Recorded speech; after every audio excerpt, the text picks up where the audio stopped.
Their game plan for Seattle Seahawks was, we're going to come out and see if we could bully you. Okay, check. We can bully you. When that man at that interview, when he was asked, I think it was Love. Love was asked, when did you know you had the game in hand and you could start feeling the celebration? He said in the first quarter, first series. And to be honest, y'all, he was right. Let's get this party started. Dear Legacy, please excuse my balls.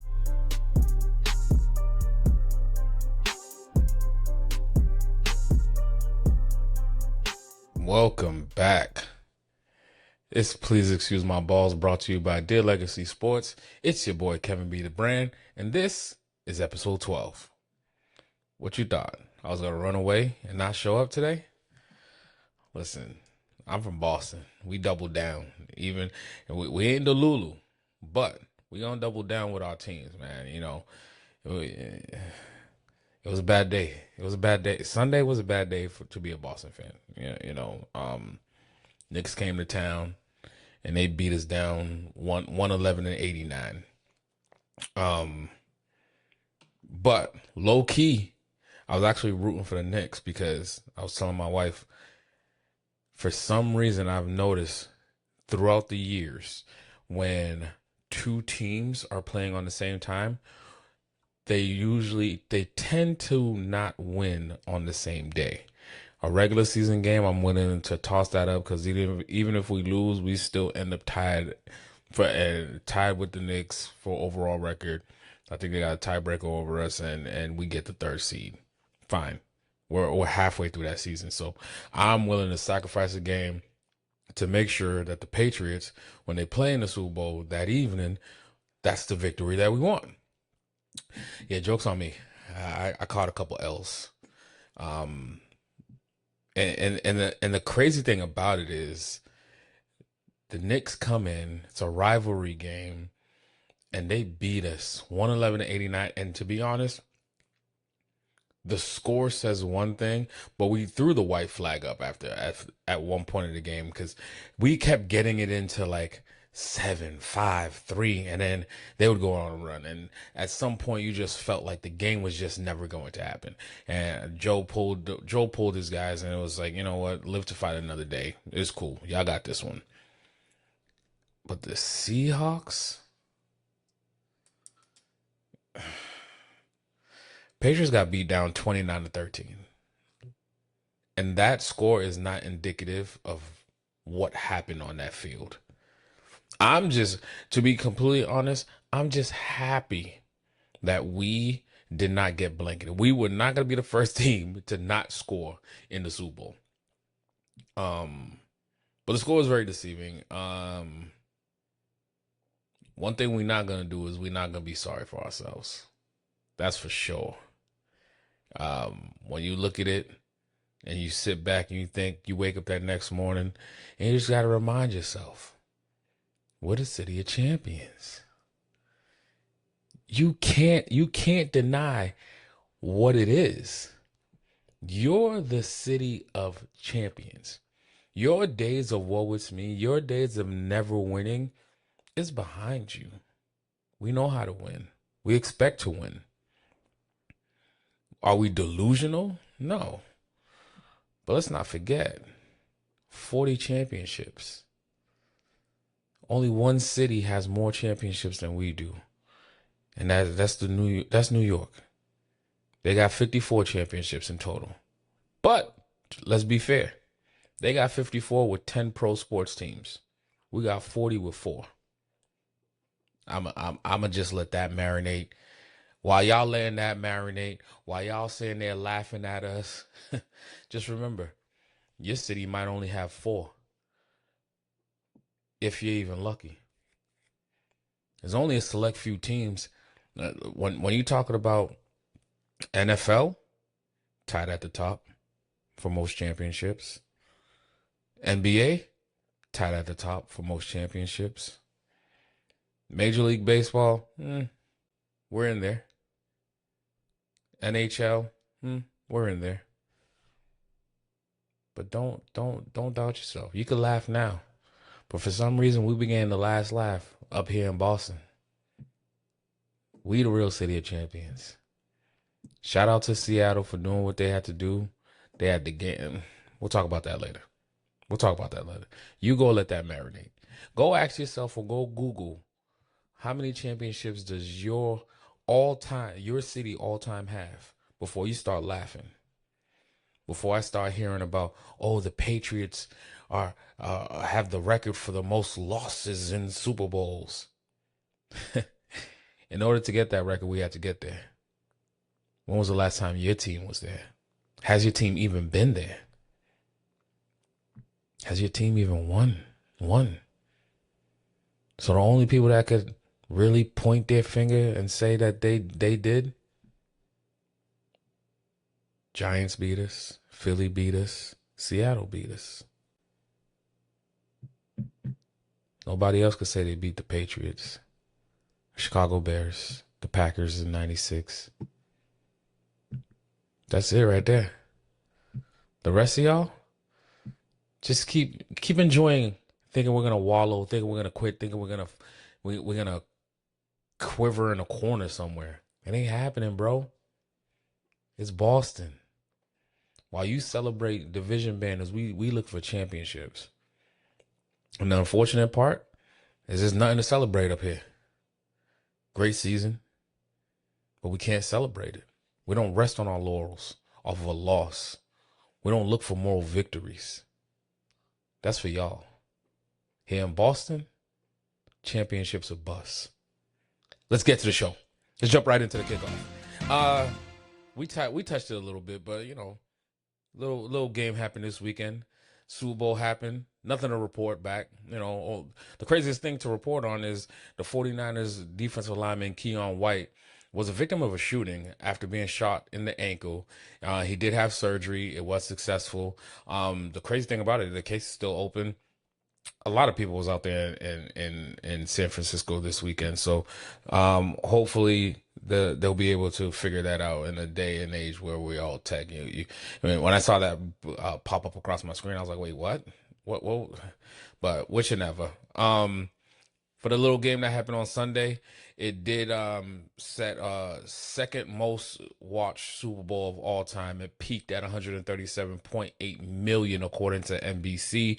It had an average of 125 million viewers at any given time. So it's the second most watched Super Bowl. It's behind last year's Super Bowl between Philadelphia and Kansas City. I guess all the Patriot haters came out to watch. Right. If there's one thing for sure, two things for certain. When the Celtics and the Patriots are playing, y'all gonna tune in because y'all just want to see. Because the moment it started going crazy, y'all was texting me. Y'all was in the DMs. I love it though. I relish in it. Some of the chats I ain't gonna hold y'all. I ain't responding to y'all. Y'all wasn't talking all year. Then all of a sudden we lose a big one. Now all of a sudden y'all all up in my phone, all up in my DMs. Chill out. I'm married. I'm married to these championships out here. You think I'm gonna cry over it? Told y'all, man, we not. We gonna double down. See y'all next year. And I can't wait to hear what the narrative is gonna be. Now let's not get twisted. Let me stay on track because we'll talk about that a little bit later. To the halftime show, it did fall shy of the record. It peaked at 128 million, falling to about number 4 of all time, but they're still waiting for the global numbers. It's still respectable. I mean, you talk about only less than 1 million people tuned out on average. That's not bad. And when we get the global numbers, those numbers are gonna be even better. Some was texting me and asking me what I thought about the halftime show. To be honest, guys, I was so distraught in that game, and I'm trying to figure out what we're gonna do, how we're gonna fix it. I already started a process, what I'm gonna be saying when I log in here, and I was telling my wife this because she had asked. She was like, "Oh, don't you have faith that we could come back, babe? It's 12-0." Before it went crazy, when it was at 12-0, I didn't have the same feeling that I had when it was down 28-3 in Atlanta. When we got the sack, I already started contemplating and thinking about mine. All right, can we turn this around? Looking at the time, it seemed insurmountable, but there was still hope. Last night's game, I ain't gonna hold you. Not one part of me ever thought we was coming back in that game. And if we did, I would have been shocked. Again, this is the headlines. I'm trying not to keep jumping all over the place, but we all know there's going to be an NFL, and the NBA was crazy. We got a lot of trades to cover in the NBA. There's only one game in the NFL, so I can't like go on too much rants about that. So let's finish off the kickoff. We'll jump into the king of sports so that we could really dive into the NBA because NFL season's over. It's over. To the Patriot haters, y'all won. Apparently the 12 got so much bigger this past weekend because so many people that didn't want to see the Patriots win got excited. So moving on with the kickoff, number 9 Kansas upsets number 1 Arizona, handed them their first loss 82-78 this weekend as well. In other news, going to the NBA real quick, so much for me saying that NBA players are never going to go into a fight. I don't know if you guys peeped this because a lot was happening over the weekend, but Detroit, Charlotte, what's going on here? Y'all turned into the WWE Royal Rumble. I thought the Royal Rumble already been happened. I almost thought this was like Malice in the Palace Part 2. It was insane. When I'm sitting and watching the highlights of this situation, 4 players get ejected in the Detroit Charlotte game. But to be completely honest, typically when you're watching guys get mad at each other and they go face to face and they're jaw jacking, and you're like, man, ain't none of y'all gonna do nothing. Y'all saying wasting time. Y'all want a free timeout. That's what that is. That's what I call it when I see NBA players going face to face with each other and like arguing like something's about to happen. Everybody playing tough. Ain't none of y'all trying to lose money. Ain't none of y'all trying to get suspended to lose even more money. Stop. I get it. You mad. I call it a free timeout. Y'all doing this over here, and then I never realized when these guys are like face to face and they're jaw jacking, the coach is with a point guard or with a player, and they dissecting something and talking about something. It's a free timeout. That's all that really is. But the other night it wasn't no free timeout. But I will say this: once you mush somebody, all bets are off. All bets are off. Like you could go face to face, toe to toe. You're talking, but this person's in this face, this person's but the moment your hand goes into that man's face and just mushes him back, just no, game over. We on national TV. There's no way I could let you get by with that. There's no way. We have to throw hands at this point. Be damned if fine. Be damned that fine. I'm going to take that suspension. Brother, you just mushed me on national TV. I ain't been mushed since my mother mushed me when I was a child. So, like, nope. So you can see how that went. And you're seeing punches fly. I see one referee try to go break it. Ref, mind your business. A lot of people already don't like y'all as it is. That's a free opportunity to probably swing at you and act like you was swinging at another player because the fine's still going to be the same. I might as well just get my licks in, I guess. Yeah, that was crazy in itself. In other news, sticking to the NBA. Oh shit, trouble in La La Land. So, according to what I've seen, and I seen the clip. I seen the clip of this because somebody sent it to me also. Because everybody know I'm a Bron fan, so they love sending me stuff to troll me about Bron. I'm a Bron fan, not a Laker fan. Let's get that clear. Let's be clear. I am a Celtic through and through. And I unfortunately hope Bron never wins another championship. You got your one in Laker land that tied us. So chill out. All right. So apparently, in his defense, after the OKC loss, they lost to OKC 119-110. They didn't have Luka, Bron and them. They put up a fight, but they ended up losing. And then a reporter, because this is what they're not going to tell you on a big screen. All they're going to tell you, the headline's going to say, LeBron says this is not a championship team. I get it. Clickbait. Let's really say what happened here. At the end of the game, he was asked a question comparing his team that was just on the floor compared to OKC team. And he said, you want me to compare the two? There is no comparison. That is a championship team over there. They played for all 48 minutes, and I'm paraphrasing right now. They played for all 48 minutes. We didn't. We're not a championship caliber team. Now, when you go and see the headlines, all it says, LeBron says the Lakers is not a championship team. That's not what he said. He was answering a question. He answered the question truthfully. You asked me to compare two teams. The two teams are not comparable right now, as it is. Luka's out, and now just today they announced that LeBron is being shut down for a foot issue, going to miss his 18th game. So I get it. We're trying to get the most clicks. We're trying to get the best headlines so that we can get the clicks so that people could read the story or listen to the clip that we just put out there. Maybe sometimes I'm victim to it also. But read the full story. He was asked a question. Before all the LeBron haters come out, he was asked a question and he answered it truthfully. I'd rather him answer it truthfully because sometimes when Bron be answering some questions, I'd be like, stop lying, bro. I get it. There's a brand to protect. But we all know that's not true. When that man told us he never thought about All-Star and his record being, stop. Somewhere in your mind, maybe you didn't think about it because it's such a given. 22 years of you being an all-star, maybe it's just not one of your goals, and you have been dealing with injuries. So I get all that also, but to say that you never thought about it, I find it hard to believe. I'm sorry, find it hard to believe. But we're moving on.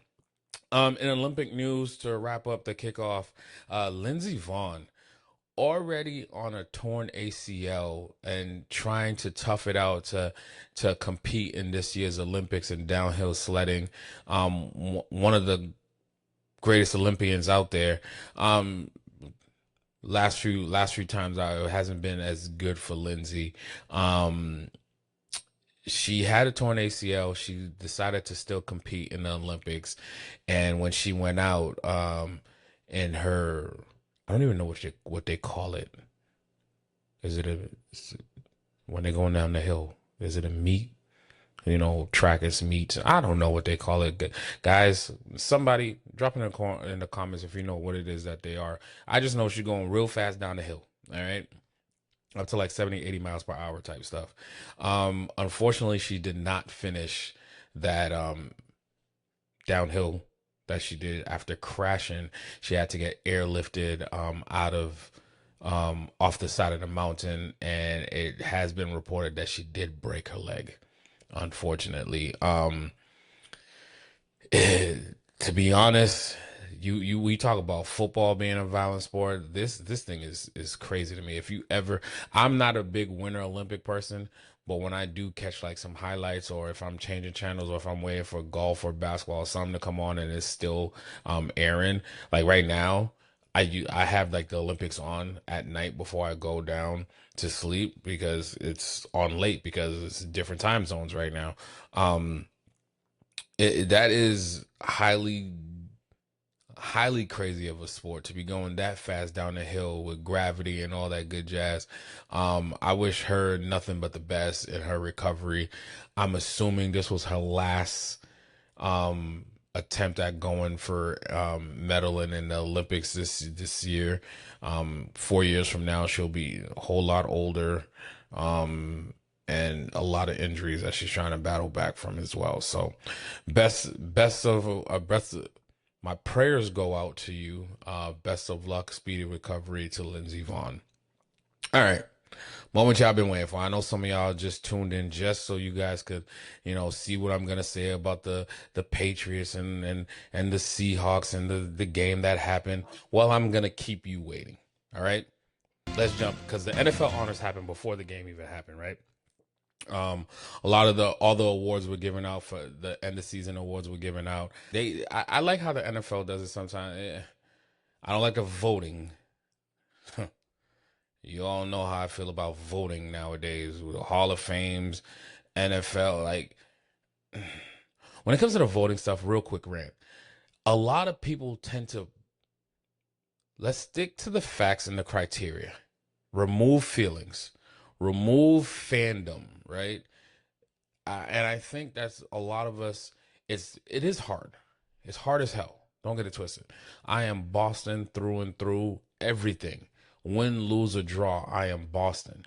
But I have to be able to look at the facts of the matter and say, like, prime example, when you was watching that game, yes, this is a professional team and that's a professional team, but it did look as if the Patriots did not belong. And and we'll talk more about it later. It's coming soon. I'll give my thoughts and opinions on it. So to the NFL honors, I'm already getting stressed out, guys. Just thinking about it. I'm gonna try my best to not lose my shit, because I lost my shit about like 4 or 5 times. Every time I start talking about it, I'm good. I'm content. We had a great season. But this is just some shit I just cannot let go of. But let's get into this NFL honors. NFL does some amazing stuff. It's not just honoring just the players. It's honoring different individuals. It's honoring some special awards also, right? So we're going to start off with the Don Shula High School Coach of the Year Award. 2 individuals got this award. Dave, before I start down these lists, everybody know I'm horrible with names. I should probably start looking to see how to get the proper dialect for some people's names, but I try my best, y'all. Please don't judge me. And if I butcher your name, I apologize. It's no ill will, no malice intent into it. I'm just horrible. Okay? I'm horrible. So, Don Shula High School Coach of the Year goes to 2 individuals, Dave Ettinger out of Garden City High School and Dylan Smith out of Palisades Charter High School. Congratulations to those 2 men for leading their program and earning the honor of the Don Shula High School Coach of the Year. All right, now comes the AP Comeback Player of the Year. AP Comeback Player of the Year goes to a player that usually coming back from an injury or had a bad year. The finalists was actually some good finalists. I believe all of them were coming back from injury, and they all had key roles and did put up some numbers for their teams, leading them. If I remember the list correctly, I think all of them, the comeback players of the year team, were in the playoffs, but I don't have the full list in front of me. But the winner for this year's AP Comeback Player of the Year is none other than 49ers running back Christian McCaffrey. Congratulations to that man on listen, it wasn't even just a comeback play of the year. One would say it was well deserved to hear his name in offensive player of the year. It was well deserved to hear his name in MVP voting.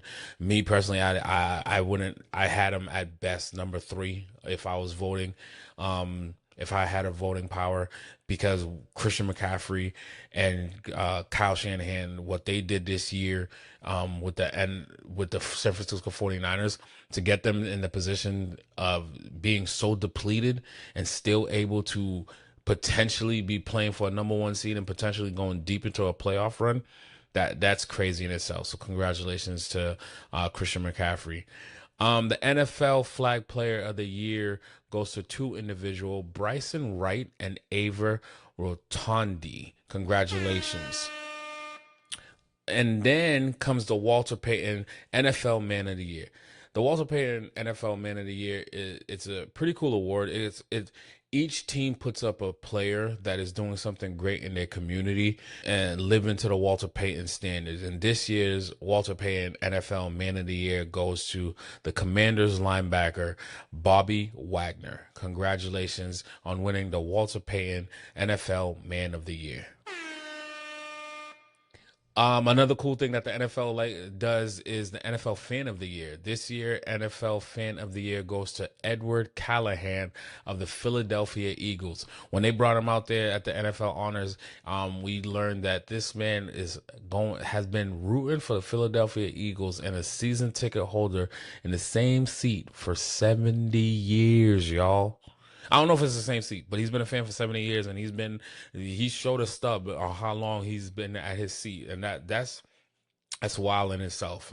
So congratulations to that man, Edward Callahan of the Philadelphia Eagles, on winning the NFL Fan of the Year. Moving on to the AP Assistant Coach of the Year. This list had a bunch of OCs on there. It had some DCs on there. I think when we went through the finalists, I chose Vance Joseph. I'm a defensive guy. I didn't want to be a homer. So I didn't personally pick Josh McDaniels because I went on with Vance Joseph when we was doing our picks. But this year's AP Assistant Coach of the Year goes to the Patriots Offensive Coordinator Josh McDaniels. Congratulations on winning AP Assistant Coach of the Year. You got 3 of those, even though I'm going to come for you later on. All right. Deacon Jones Sack Leader Award goes to, obviously, Myles Garrett, defensive end for the Cleveland Browns. I mean, of course you're going to win that when you set the single season sack record at 23. Congratulations to Myles Garrett on winning that award. AP Defensive Rookie of the Year. This award goes to the Defensive Rookie of the Year of the NFL. The winner this year goes to the Browns linebacker Carson Schwarzenegger on winning. Congratulations on winning this year's AP Defensive Rookie of the Year. The Art Rooney Sportsmanship Award went to Cardinals safety Buda Baker. AP Offensive Rookie of the Year goes to Panthers wide receiver. I'm going to butcher this a little bit. Tatoria McMillan, Panthers wide receiver. Congratulations on winning the AP Offensive Rookie of the Year.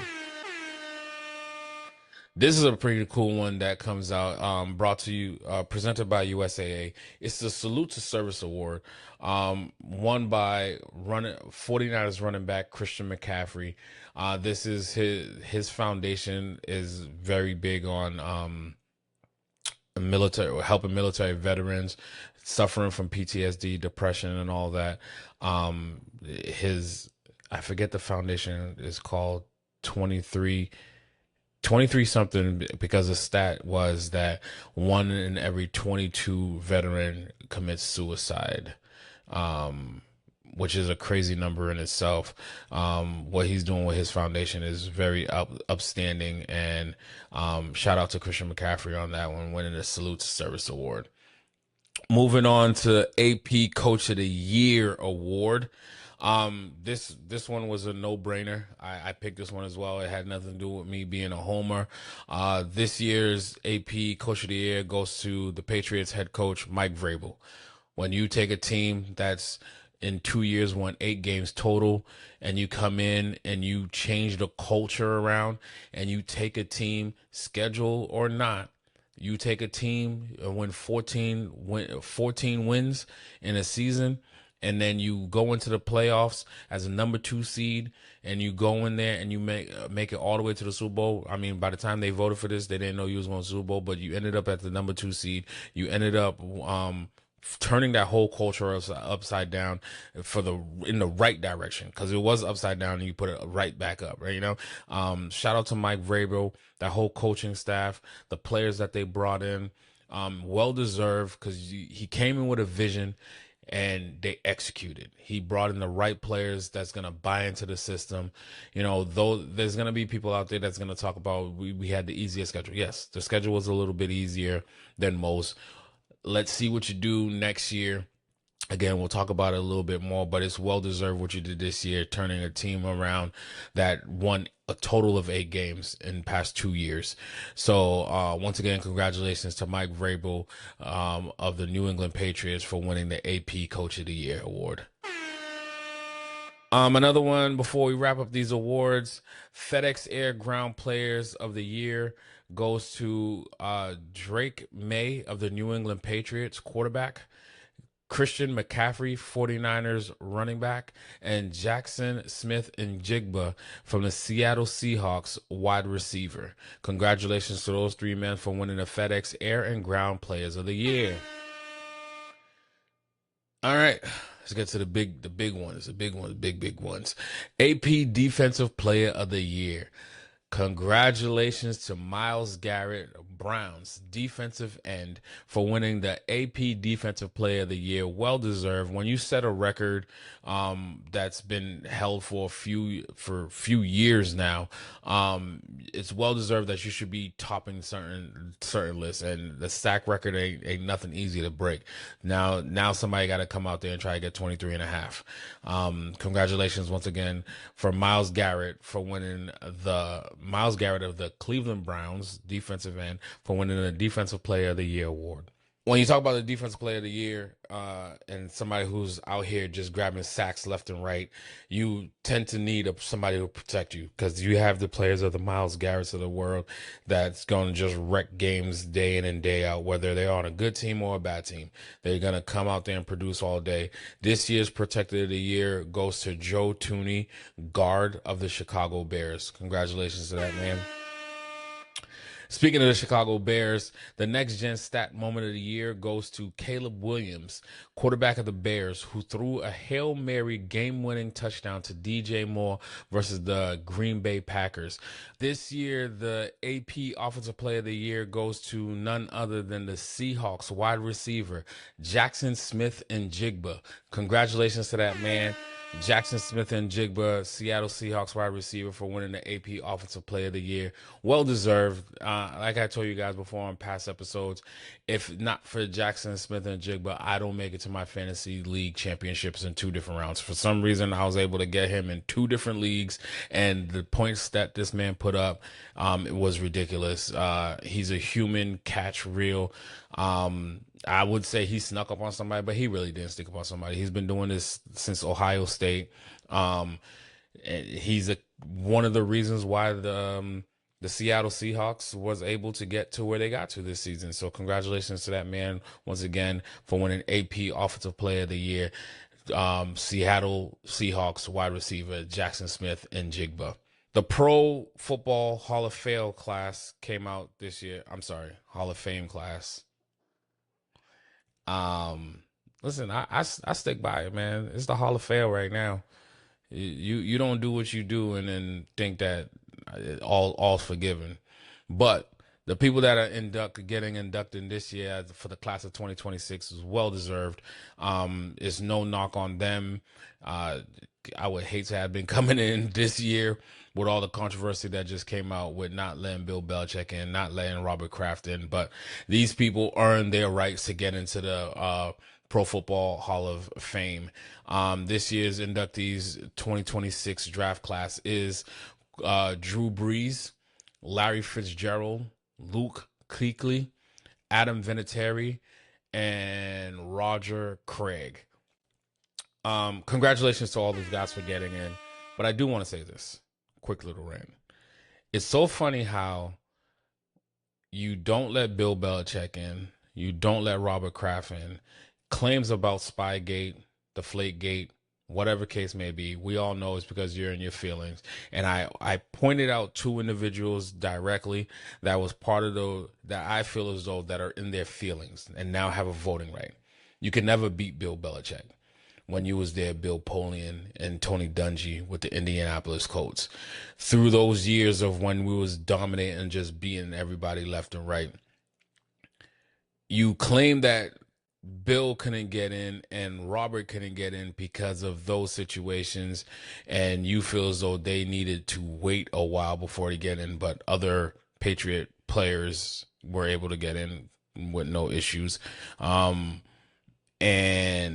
Adam Vinatieri was part of the catalyst that launched for the first half of that dynasty and was one of the catalysts that kept us in this thing that was knocking teams out left and right, even when we wasn't winning championships. But he got in. Granted, not first ballot, but he got in. I guess since he kicked for you guys in Indianapolis, all is forgiven. Because y'all did vote for him. But he was part of the span when there was Spygates, Deflategates, and all that other good jazz, but whatever. No knock on Adam Vinatieri, well deserved. Nobody has scored more points than Adam Vinatieri. That's in the Hall of Fame. This class is very well deserving. Everybody that got in here, I don't see anybody that's not a Hall of Fame career. Drew Brees, Larry Fitzgerald, Luke Kuechly, Adam Vinatieri, and Roger Craig. Played before my time, but when you look at the numbers and the highlights, well deserving. So congratulations to all those guys that got in. And the last award of the night, it's named the AP Most Valuable Player of the Year, but for me, I feel as though it was more so a Lifetime Achievement Award, which is fine. If you know me, you know I'm a big Matthew Stafford fan. I was one of the first to raise my hands and say, when they traded for Matthew Stafford, after getting rid of Jared Goff, after they went to the Super Bowl, I said they're going to win a Super Bowl, and they did the following year. Without a doubt, Matthew Stafford is that dude. Matthew Stafford has had the numbers throughout his career. He's been overlooked for these type of awards. I think he's had seasons where he's put up these type of numbers. But this year he broke through. Matthew Stafford, of the quarterback of the Los Angeles Rams, is the AP Most Valuable Player. In one of the most closest votes that was out there, Matthew Stafford received 24 of the first place votes. Drake May received 23 of the first place votes, meaning one vote really kind of swayed this whole decision on who won the MVP. Guys, there's 50 voters in this situation. And I know if you did the math, you saw 24 and 23. So who got the other 3 votes? Well, I could tell you guys. Josh Allen received 2 first place votes. All right. You know somebody from Buffalo was going to vote for Josh Allen. I don't know who else voted for Josh Allen. Maybe somebody from that don't like New England and was like, screw it, I'm going to stick it to them anyways. And they voted for Josh Allen. Yeah, okay, you can make a case for Josh Allen. But I know you're asking yourself, but Kevin, who was that last vote? Somebody gave a first place vote to Justin Herbert. I like Justin Herbert. I feel as though if you do right around Justin Herbert, he will be one of those players that's going to play for a championship. There's no doubt in my mind that Justin Herbert will make it to a Super Bowl. I think this fluky one not being able to get over the hump is soon short-lived. He is way too talented. I think the team around him is pretty good. He had a top 5 defense. Offensive line was an issue. And we could see when you don't have an offensive line, you're going to struggle along the way. And we knew that. That was part of our game plan going into that when we played them, right? But to tell me that you're going to put a first place vote for Justin Herbert is crazy to me. Crazy to me. When your options are, what we all know it's been a two-person race for God knows how long between Matthew Stafford and Drake May. You're either on Stafford camp, you're either on the May camp. And then when you talk about the most valuable player award, when I look at, everybody wants to talk about schedule. But Mina Kimes said it best when she was arguing with Dan Orlovsky on ESPN. She brought facts to the table. In common opponents that they both played in the same season, Drake May played better. Drake May won those games. Matthew Stafford did not play as well, and he did lose a couple of those games. And you're looking at Matthew Stafford has Puka Nacua. He has Adams. He has a running game. He has an O-line. Defense, shaky. Drake May, no disrespect to our guys, but we're dealing with booty. Matthew Stafford has the weapons, had a line, had a running game. You got Puka Nacua. You throw the ball, he's catching it. You got Adams, who is big body wide receiver threat anytime you get into the red zone. There's been a couple of games where you watch it, it was like you're throwing you could easily run the ball, but you make sure Matthew Stafford is throwing a touchdown. And you have a running game. Your defense was shaky. Offensive line was good. And like we said before, common opponents that you played, Drake May put up better numbers. Drake May actually won those games where you didn't. You struggled a little bit, and you might have lost one of those 2 games. I don't remember which games May Nakheim was talking about, but they're out there for us to dig into. When you look at the other side of the game, you're talking about Drake May. We know and we saw Left side offensive line, struggle. Running game is not really that deep of a threat, so we could bring somebody into the box. Yes, you have Anderson that is a big play at any given moment, but not all the time. There was days where he struggled. He didn't come into the season until late into the season. And then you had Amari Stevens, who was, you don't know every time he's running the ball if he's going to put that ball on the ground. When we're talking about wide receivers, we're dealing with Derek, we're doing with Booty. Matt Collins is the biggest receiver that we have, but he's not really in. He's a number 3 options. You got Stephon Diggs and our 2 tight ends. Hunter Henry is very reliable, but there's times where he's not so reliable. And Austin Hooper, I don't know how we use him because there's days I forget he's even part of this team. Defense, solid, but didn't come on towards the end as we got healthy. So then when you're talking about who's more valuable, it has to be Drake May. You're doing more with less. That's how I look at it. Does that mean Matthew Stafford does not deserve this? No. And maybe I'm pushing this campaign a little bit harder because I'm a homer and it's Drake May that's my quarterback and he had a great season and he turned this thing around, him and Mike Vrabel. Yes, maybe part of me is being a homer. But last year, you set the precedent for this. Lamar Jackson had all the gaudy numbers, but you still chose Josh Allen. So why does it change back now? Because we want to make sure that Matthew Stafford, before his career is over, he's going to get one. We don't know if he's going to come back and play for another year. Because guess what? Matthew Stafford's probably going to put up the same numbers next year. I'm pretty sure Matthew Stafford is going to put the same exact numbers, if not even a little bit better next year, because they're going to do some adjustments, especially on defense, where they're going to keep getting Matthew Stafford the ball back. And they're not going to have to play. Well, maybe they're still going to put the ball in Matthew Stafford's hand. I believe that people didn't know if Matthew Stafford was going to return.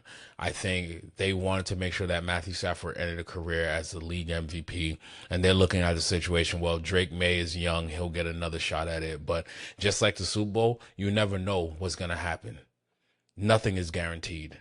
And especially in a league that has a bunch of young guns quarterbacks that's coming up, we don't know what's going to happen. And you guys kept telling us that it's the schedule. The schedule is going to get a little bit tougher. So just by default, there's going to be a little bit less of numbers that's going to come out next year. I don't think it's going to be that drastic. I think Drake May is that dude. I think Drake May is going to be the spearhead of this quarterback class that's coming up. But yeah, it's still congratulations to Matthew Stafford. Well deserved. The numbers are there. I still have my biases towards it. Yes, I'm probably coming from more from a fandom, and I'm not really looking at the numbers. But clearly, 23 other people believe the same thing that I believe. So the coaching carousel is finally complete. Moving on to the headlines, that's all the awards. The coaching carousel is finally complete now that the Seattle Seahawks, after their victory over the Patriots, Super Bowl winning offensive coordinator Clint Kubiak was officially hired as the head guy in Las Vegas. He will now be the new head coach of the Las Vegas Raiders, who you look at another head coach that, took Sam Darnold and made Sam Darnold who he is by the right play calling and developing and making sure Sam was ready to go. Yes, Sam had a good career, a good season in Minnesota, and he came over and he did the same things. And he made sure that Sam Darnold was in position to not make things worse, right? I think he called the plays perfectly. Even when you watch the playoff run and you watch that Super Bowl, it was crafted perfectly for Sam Darnold. I think Clint Kubiak is one of those star types, but let's not get it twisted. If you look at out of the 14 teams that played in this Super Bowl, probably about 8 or 9 of them was top 10 defenses. Defense is still going to win. So you got to go out there and put a good staff together. You're going to go and get that number 1 pick. Everybody's presuming that it's going to be Mendoza that's going to come in. Great pick for you guys. You got the coach. You got the quarterback. You got the front office. You got a running game in Alshon Jenti. The defense needs a whole lot of work over there. You still need skilled players. You let Jacoby Myers, you traded him away. There's a lot of work to do in Las Vegas, but patience is going to be the word that needs to be valued there in Vegas. I think Clint Kubiak can can develop Mendoza, and with the right system and the right team of staff around him, it's going to be something. The Raiders will be back in a situation. They ain't going to be a turnaround like the Patriots, but we'll see what happens. Speaking of that, sticking to the headlines here before we really dive into this game. I'm stalling, guys. I'm stalling the fuck out of this because I'm not really trying to talk about that game like that. But if your team is in need of a quarterback this offseason, good luck. The draft is, from by all accounts, is pretty thin after Mendoza gets off the board. There's no real big name free agents. This is like the same names that was coming out from last season. You got Aaron Rodgers. You got Danny Dimes coming off of Achilles tear. So, I mean, and they're more likely to go back to their teams. I don't see them really going anywhere else. The biggest name that's going to be out there is Kirk Cousins. If Atlanta really releases him like they plan on doing, crazy to me when you don't know how you really feel about Penix Jr. I don't think Kirk Cousins was that horrendously bad that you need a but maybe Stefanski does not want to deal with it and he has plans for otherwise. I don't know where they're looking for, especially when the best cute backup that's out here is the kid out of Green Bay, Malik. You got Mac Jones and 49ers with the 49ers, but the 49ers already came out and said they're not trading Mac Jones. So what we turn into, Kyler Murray and Tua out of Miami for trade markets? I'm not trading for Kyler Murray, and I'm not trading for Tua. So my whole thing is, if you have a quarterback that could be at least that could get you a couple of games, go out there and find your running back. Get him a blanket that you could have a good bridge year where the running back is going to make things stay at bay. Keep working on your defense. Go get you some slot receivers where you're going to get the ball out of your hands quicker with whatever quarterback that you have out there. Now, there are some good quarterbacks that's out there that are backup quarterbacks, but if I'm me and I'm looking at this list, you're talking about the Atlanta Falcons. They're getting ready to get rid of Kirk Cousins. Penix Jr. is who they have. You can't really rely on him. Why are you getting rid of Kirk? I don't know. Maybe you have plans on going after somebody else. The Colts, they're going to be looking for a quarterback because they don't know where they sit with Anthony Richards. I think this kid has been benched about 2-3 times with the organization, and now Danny Dimes has a torn Achilles. Maybe they hang on to Anthony Richards and before they start talking about the extension that he's going to be that he's going to be coming up for. Maybe they just ride him out for a little bit and see if they're completely wrong, or maybe it's just still some development that needs to be done, or he just needs to stay healthy to be on the field. Then you got the Jets. They have Justin Fields and Tyrod Taylor still on their roster. I'm staying pat with both of those. Let them go compete for that situation while you try to figure out your life. You didn't put yourself in position to get that number one pick, and you need a whole lot of help. So this is definitely going to be a situation where you need a bridge quarterback anyways, and wait a year or two. Steelers, are you still waiting around for Aaron Rodgers?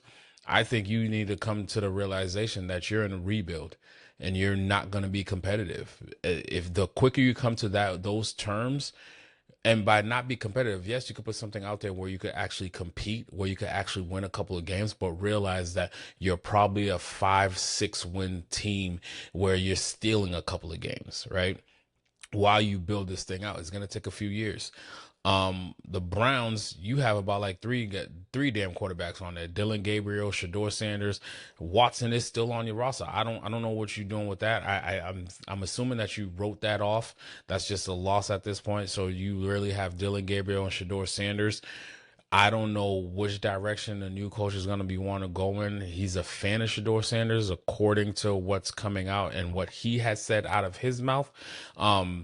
Maybe he does stick with Shador Sanders while this next year, while he still plays around with other things. I think the Browns is in a good situation where whoever you don't choose, that's a good trade option where you could move up in the draft or pick up some extra draft picks so you could keep building this team out or around whoever it is that you're building around or building around for the future. The Dolphins, The tour experiment, it just didn't work. I know he's on the trade market. I don't know who's trading for him, but there are some teams that are desperate out there. Maybe the Dolphins you're using Tua as a trade bait to go out there, and the Colts might come calling, the Steelers, somebody would probably come knock in to see for services for Tua. You got Kyler Murray is in the same situation. The Vikings, listen, you made your bed with JJ McCarthy. You might as well see that thing through for at least another year while you wait for this next draft class, or see who comes available, or who plays up on their resume that you could actually trade for. Just know this Cardinals, you got Jacoby Brissett. You can let Kyle Murray walk off. That's a solid bridge quarterback in Jacoby Brissett, who's shown you that he could actually start and win a couple of games. I'm pretty sure a lot of teams going to be calling for Jacoby Brissett as well to see if they can render his services that's on this list. The Rams got lucky, and Matthew Stafford said that they're coming back. I saw Sean McVay jump out of his seat along with his teammates because they knew they was in for a long haul if Matthew Stafford was not coming in. But just know, Matthew Stafford only has maybe 1 or 2 years left before he does call it quits. And the Chiefs, they're in a situation where both QB1 and QB2 is injured. Same exact injury, just about 2 weeks apart. So we don't know when they're coming back fully healthy. But until then, they're going to need a quarterback. So if you're a quarterback needy team, best of luck for you out here. I think you got to stay internal in the house and just realize that during this draft and during free agency, you need to go out there and go get you some running backs, some pass catching running backs. You need to go out there and go find you some solid tight ends, some slot wide receivers that's going to get the ball out of your quarterback's hands early and quick. So that way you can protect your quarterback with a good run game. You need to get a solid offensive line, because Lord knows you could have a great quarterback and your offensive line plays bad. We see what happens there. I think I'm stalling long enough. I want to hit one more thing before we get to the actual game at hand, and then we could get out of the king of sports until it's time for the season to begin again. NFL season started on Sunday night after that Super Bowl game ended. Key dates to keep in mind is February 17th through March 3rd.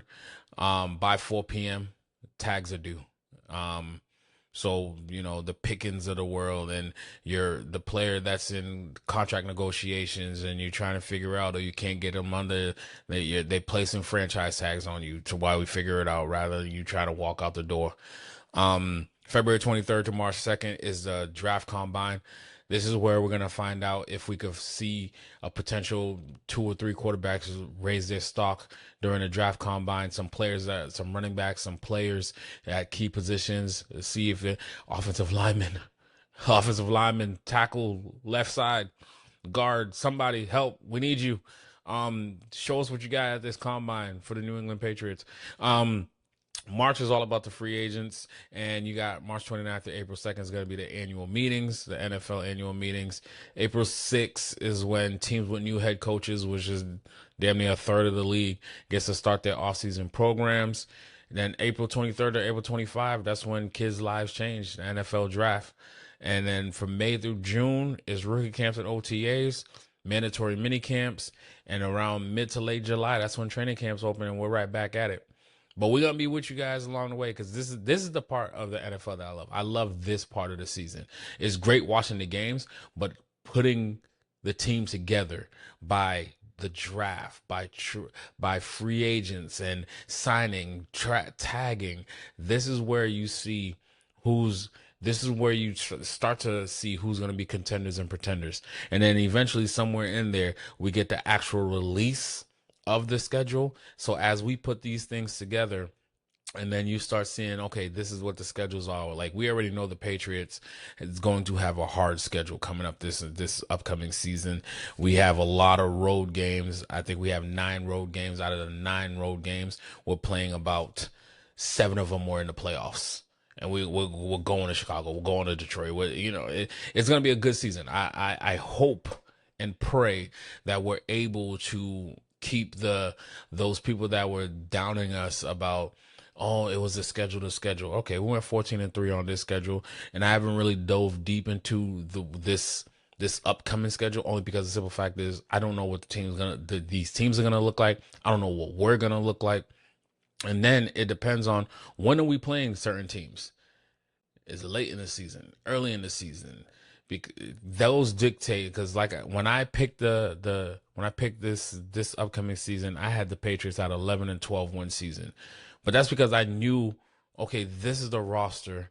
We could steal this game, we could steal that game, whatever the case may be, and that's how I came up with those numbers. And I'm 14 wins is, hey, cool. You're two more than what I expect, three more technically than what I really expected, because I called 11, but I said it could be 12. And we get into the wild card, we get into the playoffs as a wild card, and let the chips fall where the chips fell. We made it all to the Super Bowl. Congratulations to our guys; they did that. And with that being said, we're gonna jump into the last score rundown of the season. This is the moment y'all been waiting for, I guess.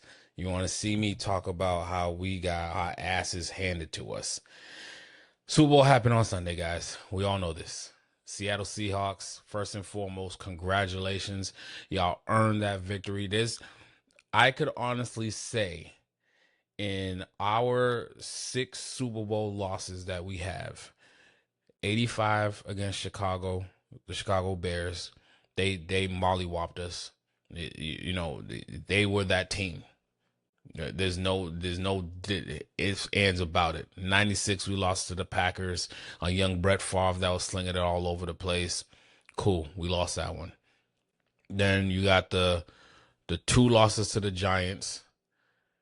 Fluky plays led to what them winning those things or whatever. For me, there's 2 losses that's on our records right now. The last 2 losses are the ones that I honestly could sit here and say we got beat, we got out-coached, we got outplayed. Is the Philadelphia Eagles one with Nick Foles in them. I think that one we didn't get outplayed. It just came down. It was a straight out shootout. It just came down to who was going to have the ball last. That's what it came down to. And then this past Sunday, the Seattle Seahawks came out there and had their game plan. We had our game plan, and theirs was just better than ours. Our flaws showed up a whole lot more than we thought their flaws would have shown up. But again, I'm going to talk a lot about the Patriots, but this is no way, shape, or form disrespecting what these Seattle Seahawks did. As a guy who played defense damn near his whole life, that's football. Dominate at all 3 levels. When I can rush 4 guys and get home,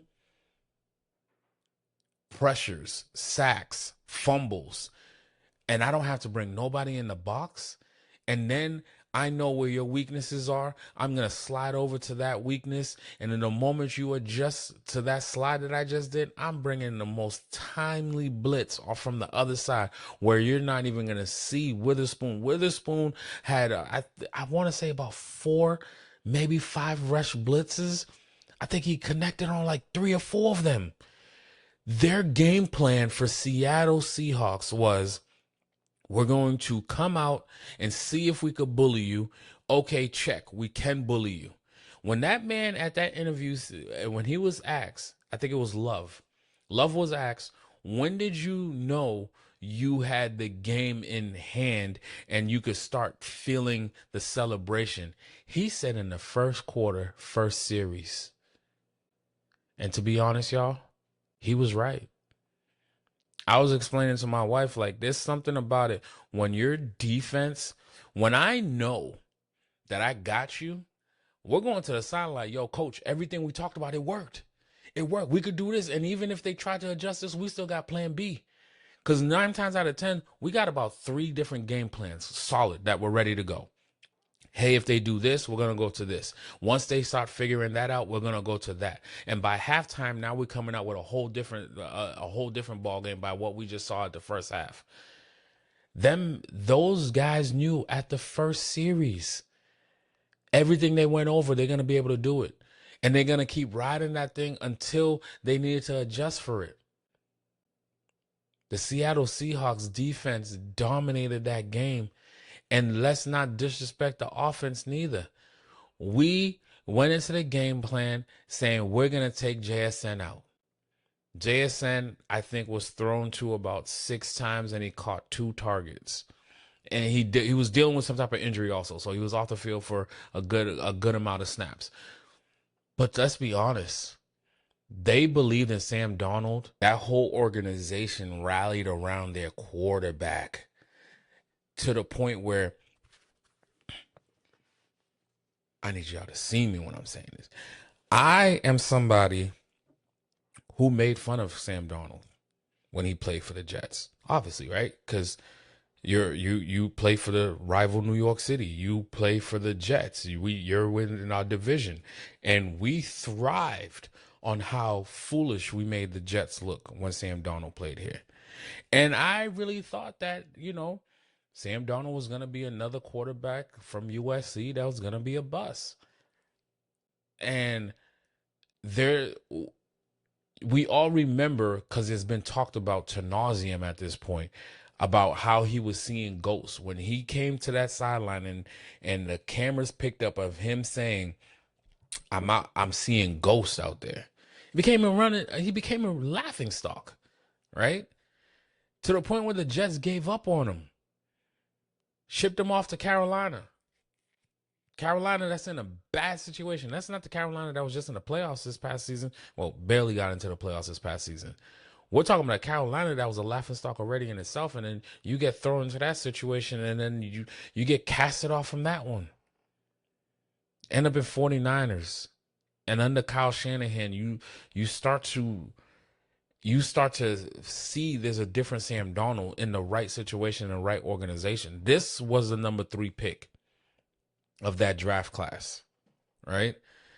You do well enough to where you walk out the door and you go sign with the Minnesota Vikings. You take the Minnesota Vikings and we see Sam Darnold take that team to 14-win season, make it into the playoffs, and you get knocked out by the LA Rams on their way to playing for the.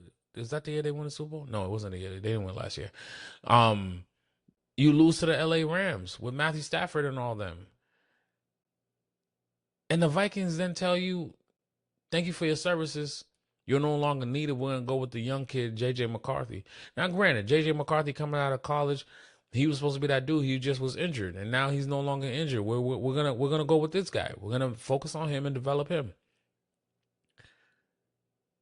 I didn't think it was a smart decision. I got it. I would have at least had signed Sam Darnold back and let J.J. McCarthy compete. Worst case scenario, you got a solid backup. Best case scenario, which you saw, J.J. McCarthy gets injured again, and you have Sam Darnold sitting right there. Or Sam Darnold wins the situation, and you go on another run with Justin Jefferson and crew. Instead, you let him walk. He ends up in Seattle.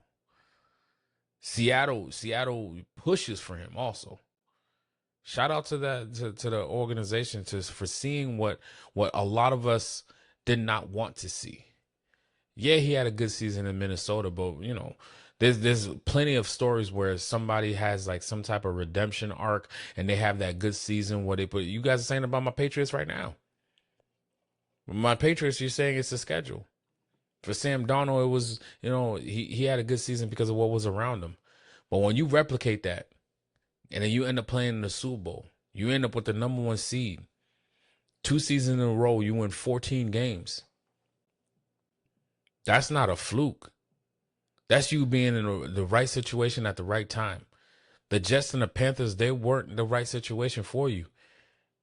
And where most would have broke after the Panthers won, Sam Darnold just kept fighting. He put his head down and kept working. I've seen a lot of young quarterbacks go into the wrong situations and end up out of the league after 4 or 5 years. After that first contract, maybe they make it to the second contract as a backup somewhere else and we forget about them. There's plenty of those quarterbacks trickling through this. I'm not going to say your name because that'd be kind of disrespectful. But Sam Darnold's story You know, a lot of people have been saying this is the greatest redemption story ever. You know, there's some storylines that are out there that are just as great. I heard people talk about the Kurt Warner situation. Greeny brought up Unitas was stocking shells. You know, we all know the Kurt Warner story where, you know, he bounced around from arena football, from Canadian football all over the place, not even playing football. But for Sam Darnold, man, to get casted off by I'm gonna say three different teams. Yeah, you 49ers let you walk out the door also, but they had Brock Purdy. They had other situations going on over there. But to be on your fifth team and to lead two teams back-to-back years, 14 win seasons, and then end up playing the Super Bowl and then being relied on and looked upon. Because here's the thing with Sam Darnold. Sam Darnold's I'm not gonna say he's not gonna win you any games because when you told him, hey, we need you to go do X to win us this game, he delivered.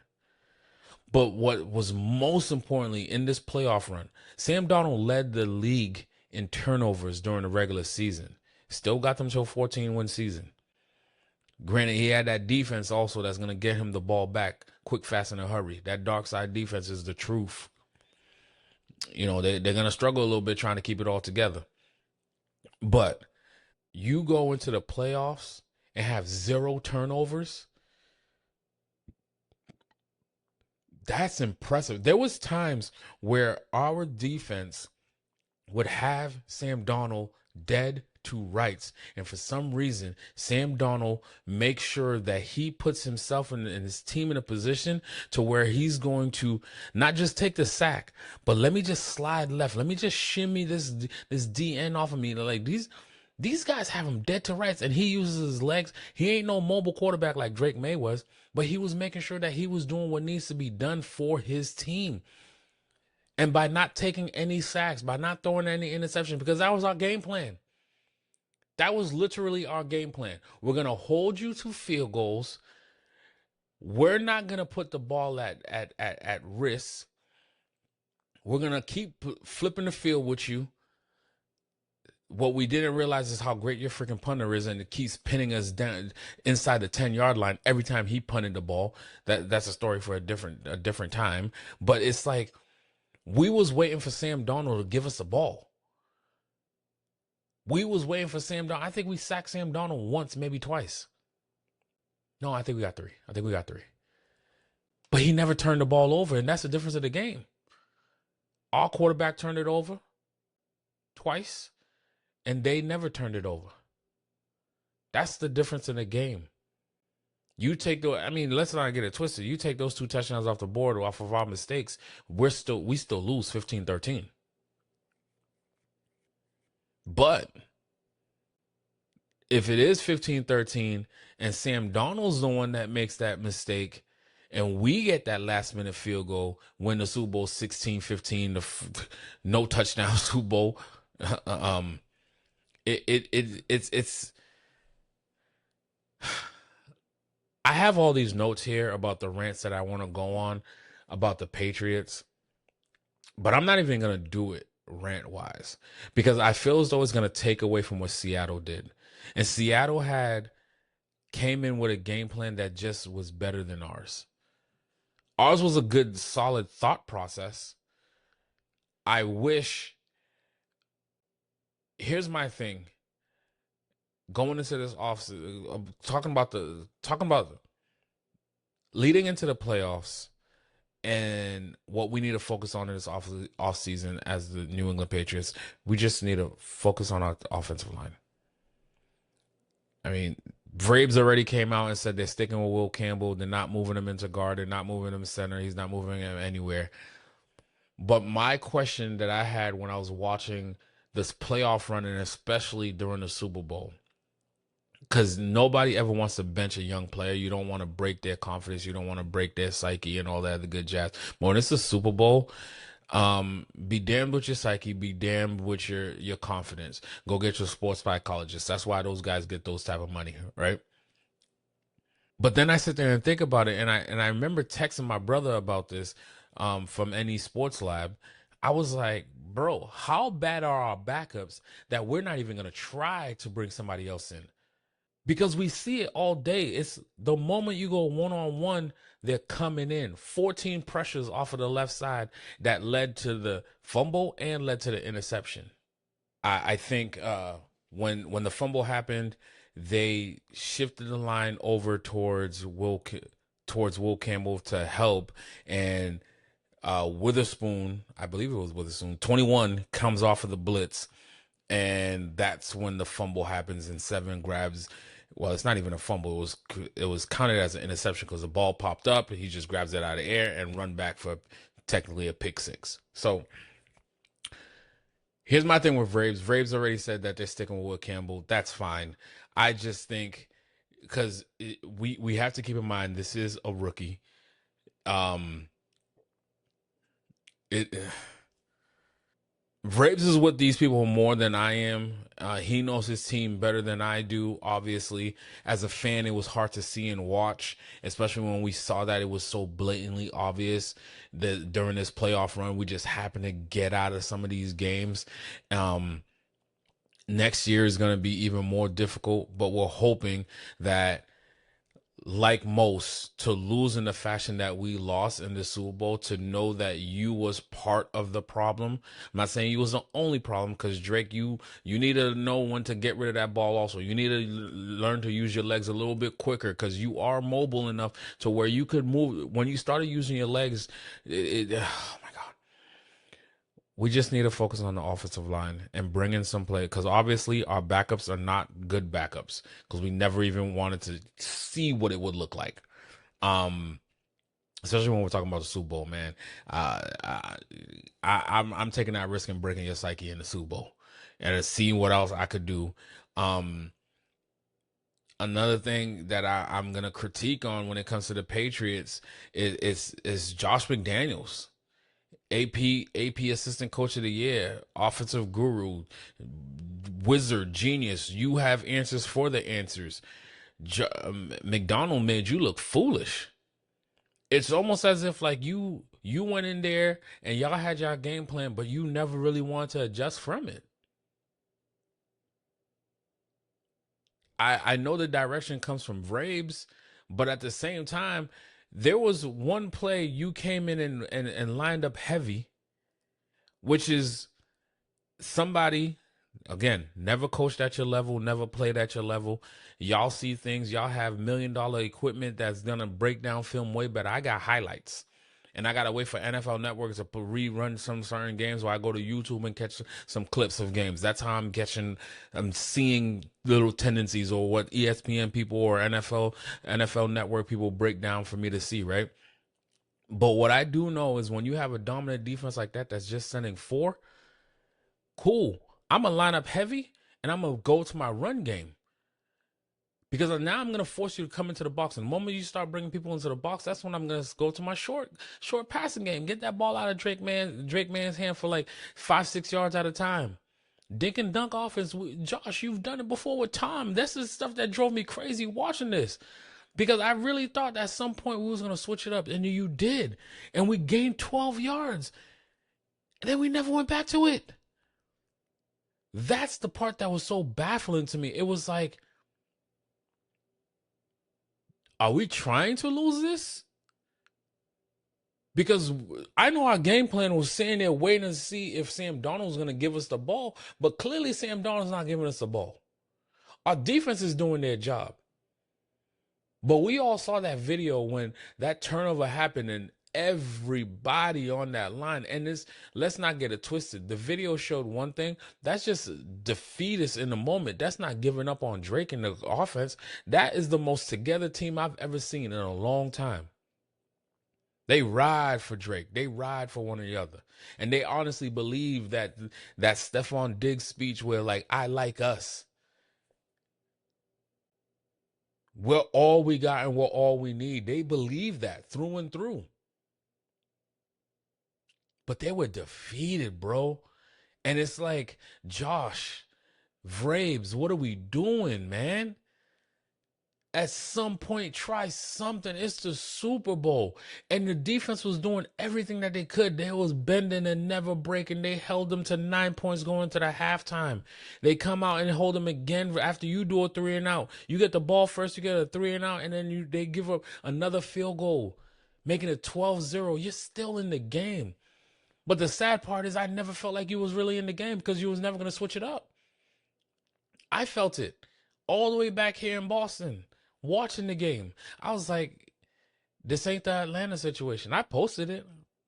I posted it on IG and on my socials. I was like, we've been here before, down 28-3 in the third quarter. But never did I really believe that shit.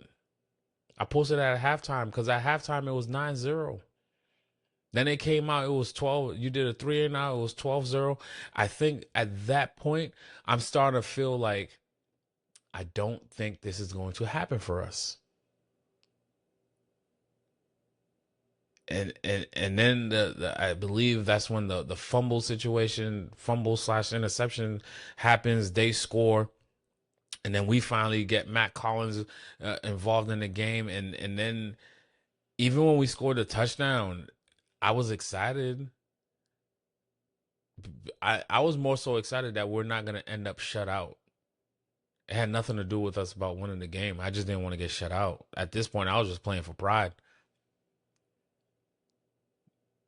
There's other glaring names that we need because it's hard for me to not understand how like we have a bunch of skill guys that are made to break that type of offense when you're gonna sit back and sit in zone and send in 4 rushers.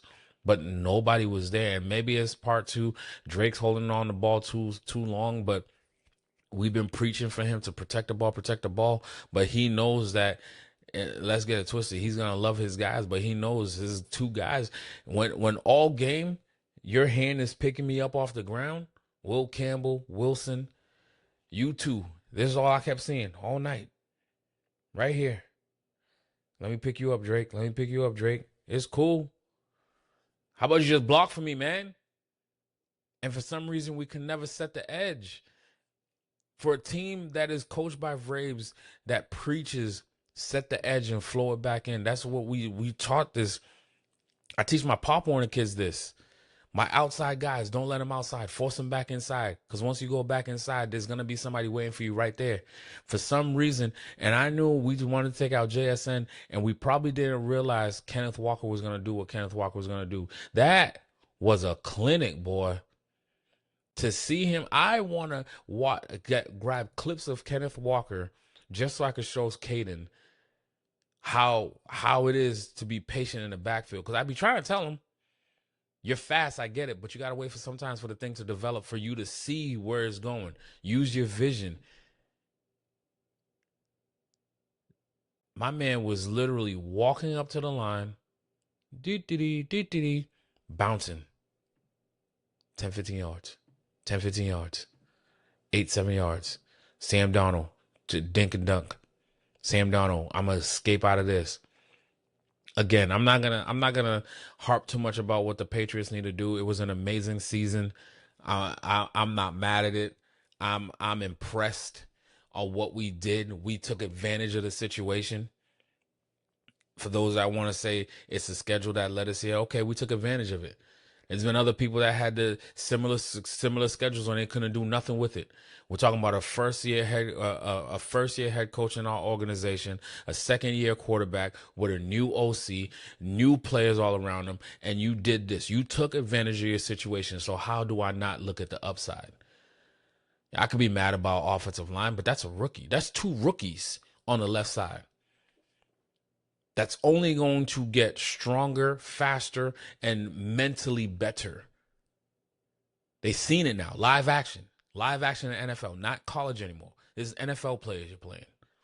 And let's not get it twisted also. I know we're bagging on Will Campbell and Wilson right now, but let's keep it a buck. They held their own a lot of the times. It's just so obvious when we went on this playoff run, when they was keying on you. That's the thing that Will Campbell and them need to realize. Don't be that guy. Don't be the guy where they game plan again for the bad. Like, you're the weakness. So Will Campbell and them, they just need to realize that, this is it's a learning lesson. And again, nothing's guaranteed. We don't know if we'll ever make it back to the Super Bowl, but I'm looking at what we are. I feel as though we got a 10-year window. In this 10-year window, do we have an opportunity where we could get back to the Super Bowl? I believe so. I believe with this iteration of head coach, staff, and quarterback ownership, we will make a chance to get back to the Super Bowl. So I'm not going to harp on the negative stuff. We have mainstream media to do all that for us. What I am going to say is congratulations to the Patriots for a season that was beyond what we thought it was going to be. I know you in that locker room believed in you, that you could do this. You took advantage of the situation that was given to you and take it as a learning lesson.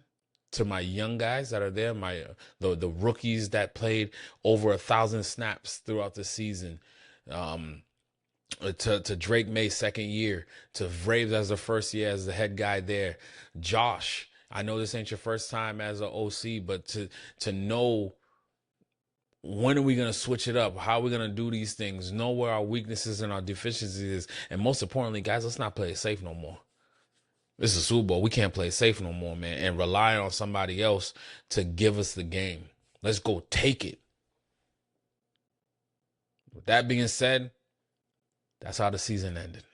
Seattle Seahawks, you are the reigning champions. Targets on your back now. The Patriots targets on your back now. People going to be coming for you just to prove a point that you did not belong there last year. What you going to do about it? With that being said, I'm going to go into my way too early rankings. We're going to do AFC and NFC. All right, on a way too early. Let's start off with our honorable mentions in the AFC. We're going to do top 5 in the AFC. And my honorable mention in the AFC, there's only one team that I have on this list. And again, before I start off with the list, I'm putting out this list based off of what I've seen this past season. Obviously, I don't know what schedules are going to look like. I know who's playing who, but I don't know what the schedules actually look like. I don't know who's being moved, what's going to happen at the draft. All this can change. This is why this is my way too early rankings. We're going to start with the AFC. Honorable mention, give me the Buffalo Bills. Buffalo Bills, you said Sean McDermott was the problem. You still have 17. Even though I think he should walk into that door and demand a trade and try to figure out how he get down to Houston. Because I think if with that, and I've said it, you put Josh Allen on that team with Houston, stop playing with me. Josh gets his first Super Bowl and joins his buddy Sam Darnold and win that Super Bowl. So my honorable mention is going to go to the Buffalo Bills. The Buffalo Bills, as long as you got 17, you got new staff coming in. You got some work that got to be done. But I still believe that as long as Josh Allen will make it to the Super Bowl, he has to make it to the Super Bowl. Like, I don't understand how. Yes, Buffalo Bills. At number 5, this team had a top 5 defense. This team is only going to get better. I think they're going to unlock their quarterback this upcoming season. I think the head coach has something out there. They have a good running game. They got solid wide receivers. And again, if you playing with a top 5 defense, I feel as though you should just be adding to it. Again, I don't know who your free agents and all that stuff's going to be, but I got the LA Chargers coming at number 5 for the AFC. I think the LA Chargers, led by Jim Harbaugh, Justin Herbert, they went out there and go get them is it McDonald or McDaniel? Mike McDaniel. Yes. Mike McDaniel is now the new OC out there. I think he's going to unlock something in Herbert that's going to schematically put them in the best situations, even if their offensive line is still a little shaky. Hopefully they address it as well, like the New England Patriots addressing their offensive line. Listen, these offensive linemen don't grow on trees. We know this. And the top guys are going to be making too much money or they're not going to be let go, right? So you got to work with what you got. I think the number 5 team is the LA Chargers. Number 4 team I'm going to put out there is a Again, I like their quarterback. I like the system that they have. The head coach came in there and put in a culture and around the organization of wanting to win, right? Um, and I feel as though that they are ascending in the right direction. You hope to see that they don't regress in this upcoming season. I think the number 4 team in the AFC is going to be the Jacksonville Jaguars, led by Trevor Lawrence, head coach Liam Cohen. I think they continue riding this roller coaster. That defense is going to get better. And they're going to make noise. I watched Jacksonville this past season, and they're not. They didn't look fluky to me, and nobody was talking about their schedule and none of that situation to be. So if you was doing it already, you should only keep doing it. I expect to see the same, if not better, from the Jacksonville Jaguars next year. The number 3 team, let's be honest. You thought I was going to have them up here? I don't care what happened in that Super Bowl.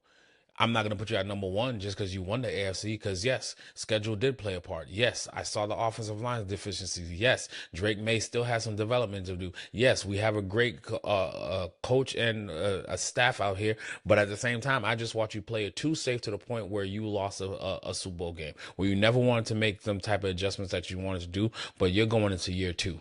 And a lot of your players should be coming back. You're going to throw the money at your free agents that you got to sign. And you guys went out there and hit on a lot of big free agents. I don't know if you're going to hit in the next free agent class the way you just did. So you're probably going to have to draft very well. But I still have you as a number 3 team. Give me the New England Patriots. I think the New England Patriots, they're ascending in the right direction. Some are going to say that they regress because I don't see them winning a 14-game season next year. I could be wrong again. I only had them winning 11 or 12 this past season, but let's see what the schedule comes out and what it's going to look like when they do start the season. What are we doing when it comes to the draft? What free agents are we doing? What key positions are we going to solidify that offensive line, wide receiver, running back help? What are we going to go get that edge rusher? Max Crosby said that he wants to come and play for Mike Vrabel. Are we going to go pull the trigger on that and make a trade happen? Because now you stand the edge. I think that alone buys you another victory in this upcoming season. These are the things that I talk about. Like when you bring in certain situations, you put Max Crosby and Chisholm on. I think I feel like I said his name wrong. I know I said his name. Number 44. Chaseon or Chisholm, which one? Good night, guys. Why am I so horrible with names? I try my best not to butcher people's names because I have a name. That's what I gotta look at. Chisholm is the wide receiver. That's why I stopped. Chaseon is what I was trying to say. You put Chaseon and Max Crosby on the outside with Milton and Ballmore in the middle. Now we have a front four that could go after some people, especially when you got Gonzo and Davis, Harold, Spillane. Like, we have a solid defense. We wasn't setting the edge right. Tonga you want to bring him back also. I think our defense should only get better. We have some free agents that we needed to sign back. You want to bolster that defense a little bit. I think it's more so at the edge situation. I love our safeties. They're young out there. Our secondary is great. Our linebackers they sideline to sideline crazy dogs. I honestly think this old line and edge on defense is where I would want to see a little bit of an upgrade. But if nothing happens, am I going to cry about it? No, I think we have a top 5 defense for a reason. I think the New England Patriots is the number 3 team in the AFC.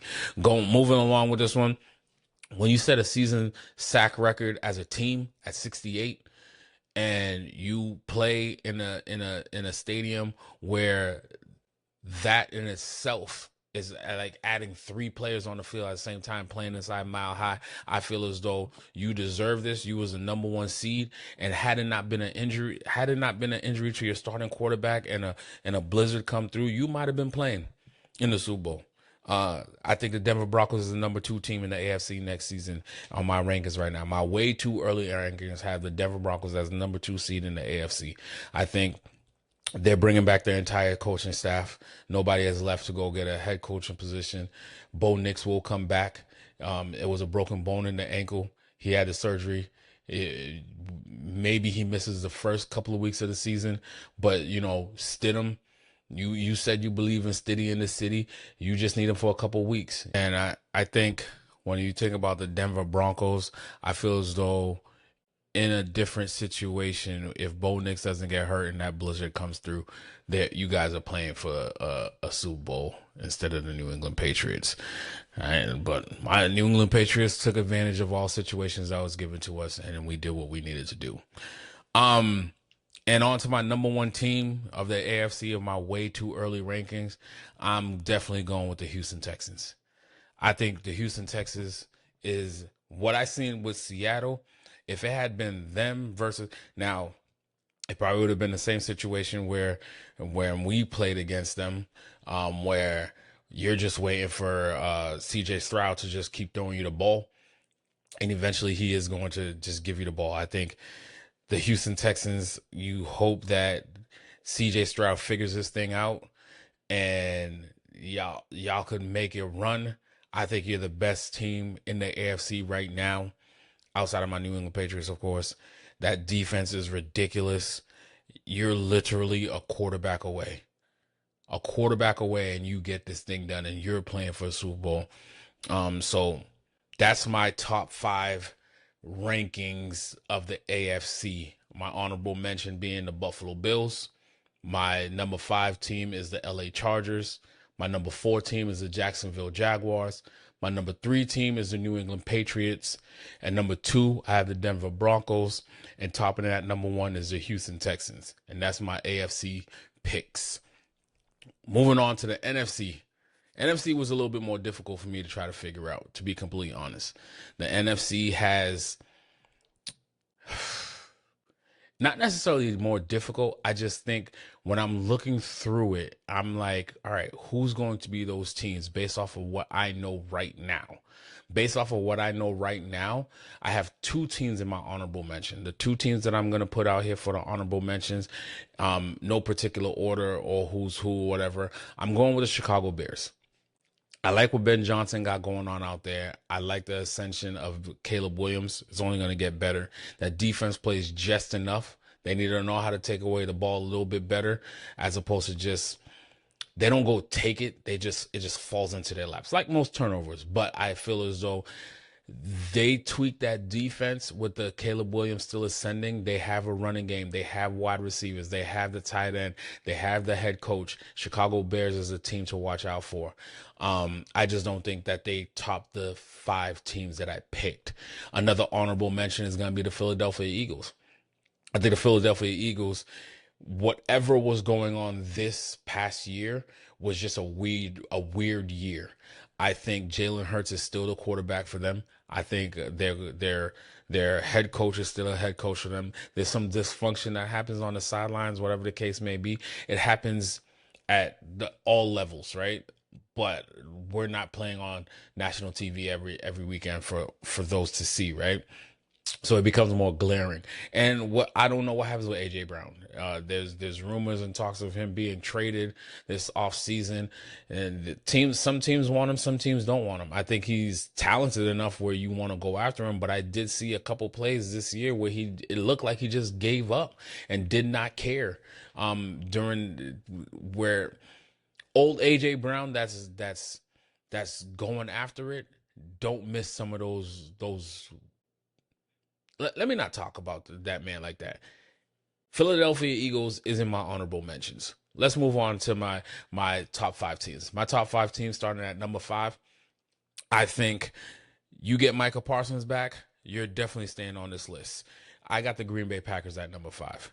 The Green Bay Packers make number 5 for me because Michael Parsons is going to come back. Christian Watson is going to be healthy. They're going to get their tight end Tucker Kraft back. Love is only going to keep getting better in this system with Matt LaFleur. You sign him to an extension. I like what Green Bay got going on right now. I think if they stayed healthy, Green Bay makes a longer run into these playoffs. And I feel as though they're one of those teams that could have gave a Seattle a run for their money if they're healthy. They have the playmakers. They have the quarterback. Jordan Love is not going to be the one where you're going to scheme to say, I am going to force you to give me the ball. Put it in your hands. Because if you say, Jordan Love, I'm going to put it in your hands, I'm going to take this away. Wrong answer. He got enough weapons where he could do it. And then he got a defense that could go get him the ball back. You know what I mean? A similar, like I compare a lot of these teams to New England. We're in a similar boat. Drake May is not necessarily going to give you the ball. I think there was other powers at play, but we're not talking about New England right now. We're talking about the top five. So I got at number 5, Green Bay Packers in the NFC. At number 4 is a team that wasn't in the playoffs, that should have been in the playoffs. I still believe in this team. They fired their OC. I think the Detroit Lions is still a team to make sure that you're watching. They got a good defense. They got a great offense.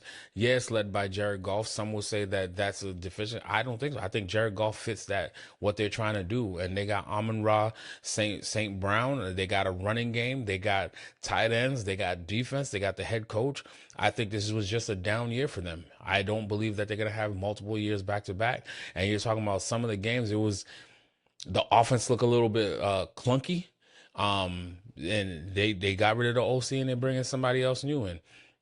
I don't see them being down for too long. I think the Detroit Lions is my number 4 pick on the way too early NFC top 5 rankings. And number 3 is a team that was in the playoffs, that dragged their asses into the playoffs. If this team returns those players, key players that was on defense, they could easily come a little bit higher. It's hard for me to say, but the number 3 team on my list is San Francisco 49ers. I think the San Francisco 49ers will do, seeing what I see them do this past year, with their number 1 receiver never playing it down, their quarterback going down due to injury for over a month, plugging Mac Jones, and you're still winning. Christian McCaffrey staying healthy this year and just carrying a load. I think 1,000-yard rushing, 1,000-yard receiving, and then you have on the defense side of the ball, you didn't have Bosa, you didn't have Warner, and you lost other key players throughout the season. And you still kept trucking along. Those guys are coming back. They're coming back healthy. And we saw what they did without these key places. So for me to say that they're not in my top 5, you'd be insane. The San Francisco 49ers is the number 3 best team on this list. And that's only because I can't disrespect the defending champions, who I put at number 2 right now. And that's Seattle Seahawks. Damn. You put Seattle at number 2? Who the hell are you going to put at number 1? Listen, Seattle Seahawks is going to come in at number 2 for me because they are beatable. We just couldn't have done it. But the Seattle Seahawks are beatable. And they were beat. And not to mention, Sam Darnold is still Sam Darnold. You just got to say champion at the end of his name now. But he's still Sam Darnold. During the regular season, we're going to get those balls. He ain't going to be seeing ghosts no more. He going to walk with a little bit more swag to him. But at the same time, you know how you lose some of that swag? Kenneth Walker, you got to pay him. You got to pay some of those defensive players. Are you coming back the same exact thing? Are you willing to pay the top dollars for some of these players? And then when you're paying these players these top dollars, who you losing? What key role player are you going to lose on? The downside of winning a Super Bowl is, I know for some of y'all don't know how this works, but let me tell you, after, you talking about the 6 that we lost, but don't forget about the 6 that we won. See, what happens when you win a Super Bowl is people want to get paid, rightfully so. And when people want to get paid, you got decisions to make. Who do you let walk? Who do you keep? Do you keep the right? Is it the right person that you're keeping and letting the wrong person walk out the door? You know what I mean? These are the things that come in play when you win a championship. And I can tell you off rip, there's about 3 players that they just got them a nice little payday, boy. Starting with that running back. Maybe you let him walk. Maybe you're like Charbonnet was injured and we could rely on him when he comes back, and he's better at pass catching from out the backfield. He's more explosive coming out the backfield. But Kenneth Walker, boy, let me tell you something. If he walk out that door, New England, we'll take you. We'll create a 3-headed monster coming out of our backfield. Because what I saw in that game right there, you earned every dollar, brother. Matter of fact, I want you go in there and tell them you want 30 a year. I just want you to come. I'm trying to recruit right now, but back to my top 5 list. I do have Seattle as a number 2 team.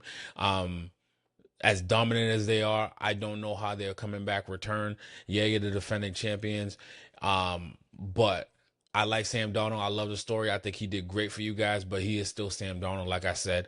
Mac McDonald is the new shiny toy, and we've seen that second year with the new shiny toys. It's hard to go back. It's hard to repeat. People rest on their laurels. People rest on their laurels. People get a little bit more complacent. They're not as hungry anymore because you've been there, right? You're doing what you're supposed to be doing, but it's hard to return, especially when you won. That chip is gone. People feeling themselves. It's a shorter season for you. For some of these guys, they don't know that turnaround happens so fast because you've never been in this situation where you're playing all the way till February. And by April, you're right back at it again. And rounding out my number 1 team in the NFC, it's the LA Rams. I'm telling you right now, the LA Rams, for me, I've been saying all season, it was the most complete team in the NFL. And then they started sputtering ever since I started saying that. But I'm still going to stick with it. They need to fix their special teams. It was abysmal this year. I think on defense, you need to figure something out because you can't sit there and play zone all day, every day and play shootout because there's teams out there that can play shootout with you. And if I'm taking away Puka Nacua, I'm going to take my chances with Adams because he's not the same Adams that he used to be unless we're in the red zone. You ain't got no real threat to me at tight end. Matthew Stafford is Matthew Stafford, and be glad that you're getting him back. Now, had Matthew Stafford not decided to come back, you are not my number 1 team. I'm pushing you down to honorable mentions, and one of these other teams are coming up there. Seattle's clearly clear-cut favorite for number 1 at that point. But it's not. Matthew Stafford's coming back. I'm a fan of Matthew Stafford. No matter how much I try to fucking take that MVP from him to give it to Drake May, that's part of what you told me the standard is and me being a homer.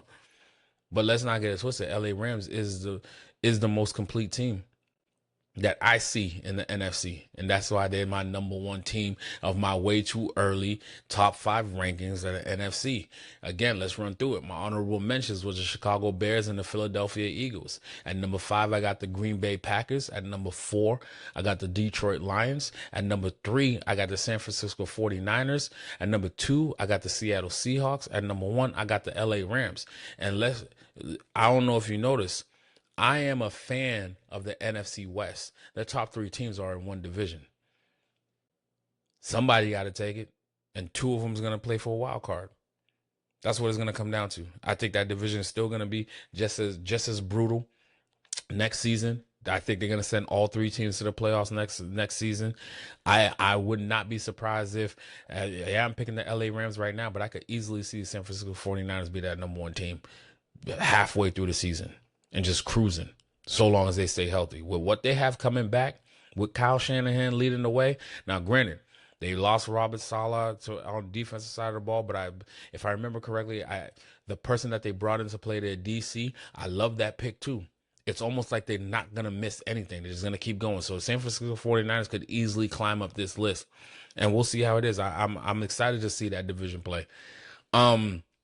Sneaky teams to watch that were not in the playoffs. One for the AFC, one for the NFC. Let's start with the AFC. When I was sitting there, I was looking at it as a sneaky team to watch that wasn't in the playoffs. Some of these teams, they're not so sneaky, right? The Baltimore Ravens and all that stuff. I don't know what's going on over there, but the team that I'm going to watch really for the AFC is going to be the Cincinnati Bengals. As long as you're trying out Joe Burrow out there, even with a shit-ass offensive line, you still able to figure it out. As long as Joe Burrow's healthy, I think that Cincinnati Bengals team is a team to watch, especially in the division that they play in that kind of is up for grabs now. If you really want to think about it, because Cincinnati Bengals, the Ravens, they're figuring out life right now, but they still got Lamar Jackson. The Steelers, Aaron Rodgers, if that's what you're relying on, then You won that division by default. The Cleveland Browns, they're still trying to figure out their quarterback situation. Bengals this is your chance to where you could win a division. You're in the playoffs again, and you know me how I feel about it. Get in and make some noise. All you gotta do is get in. So that's my sneaky team to watch for the AFC. My sneaky team to watch that was not in the playoffs on the NFC side is the Washington Commanders. I think the Washington Commanders, with Jaden Daniels coming back in his full second year, last year was an injury year, but we all saw what Jaden Daniels could do.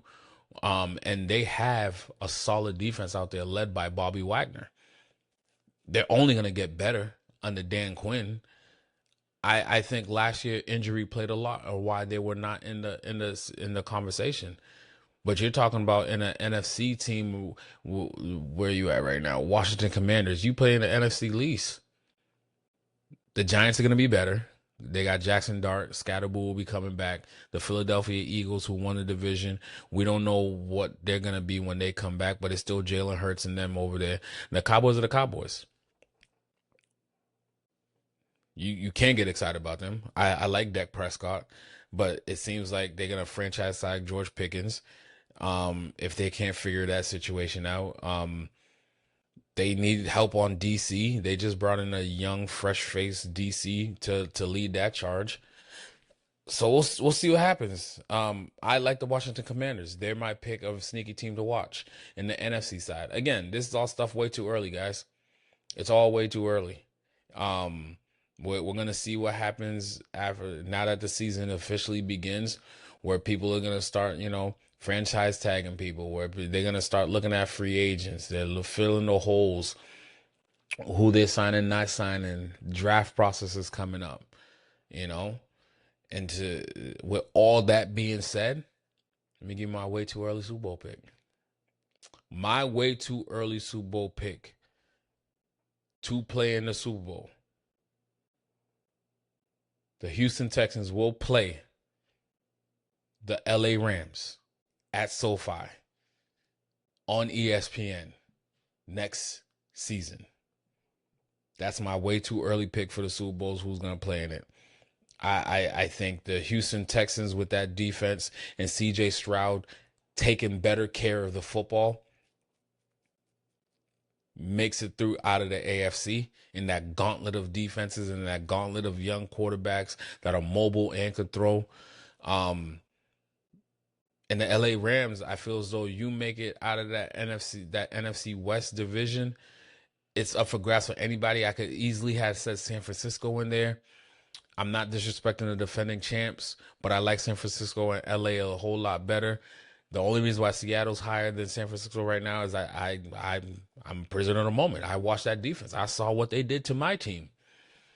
But I still think the LA Rams play at home. Who do I got winning it all?